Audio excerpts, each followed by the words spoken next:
বাবার কথা শুনে আমি ফিস ফিস করে বললাম, যেই না চেহারা তার উপরে এত ভাব।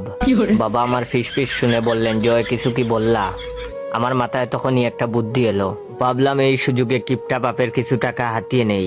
তাই বাবাকে বললাম, বাবা তোমার এই প্রোফাইল পিকটা সুন্দর না, একটা সুন্দর প্রোফাইল পিকচার দেওয়া লাগবে, যাতে মানুষ ভাবে বলিউডের নায়ক। বাবা বললেন, তাইলে একটা সুন্দর করে বাপের ফটো তুইলা দে। তখন আমি বললাম, বাবা তোমার কি মনে হয় নায়করা তোমার মতো এরকম বাঙ্গা মোবাইল দিয়ে ফটো তুলে? বাবা বললেন, তাইলে তারা কি দিয়ে ফটো তুলে? আমি বললাম, ক্যামেরা দিয়ে। তখন বাবা বললেন, এই ক্যামেরা কই পাওয়া যায়? আমি বললাম, কিনা লাগবো, প্রায় 2 লক্ষ টাকার মতো লাগবে।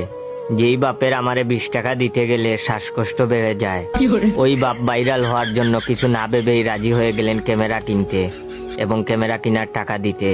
ওয়েট, কেমন করে সুন্দর সুন্দর মজার মজার ভিডিও দেব? আপনারা যদি ভিডিওতে like comment share copy link না করেন, তাড়াতাড়ি like share comment copy link করেন। বাবার কাছ থেকে টাকা নিয়ে ক্যামেরা কিনতে গেলাম গুলিস্তানে। সেখানে গিয়ে 200 টাকা দামের একটা ক্যামেরা কিনলাম।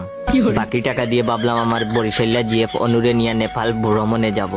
পরদিন ক্যামেরা নিয়ে বাবাকে একটা ফটো তুলে দিলাম, এডিট কইরা কালা পাটারে সুন্দর বানিয়ে দিলাম 20 বছরের কচি যুবকের মতো। প্রোফাইল পিকও দেওয়া হয়ে গেল। কিন্তু আমি জানি বাবার চরিত্রে একটু প্রবলেম আছে, তাই ফরগেট পাস দিয়ে আমার মোবাইলেও লগ ইন করে রাখলাম, যাতে দেখি বাবা এফবি দিয়ে কি করেন। বাবা দেখি আমার ফ্রেন্ডদের ফটোতে কমেন্ট করেন, সাপোর্ট দিলে সাপোর্ট পাবেন, পাশে থাকলে পাশে পাবেন। রিয়েক্টর বয়, রিয়েক্ট দিলেই রিয়েক্ট ব্যাক, 100% গ্যারান্টি। ভিডিওটা কেমন লাগলো অবশ্যই কমেন্ট করে জানাবেন। আর আপনারা কি চান বাবা এবং ছেলের গল্পের আরেকটা পার্ট নিয়ে আসি? যদি চান তাহলে আপনার 10 জন বন্ধুকে আমার এই ভিডিওটা শেয়ার করে দেন। ধন্যবাদ।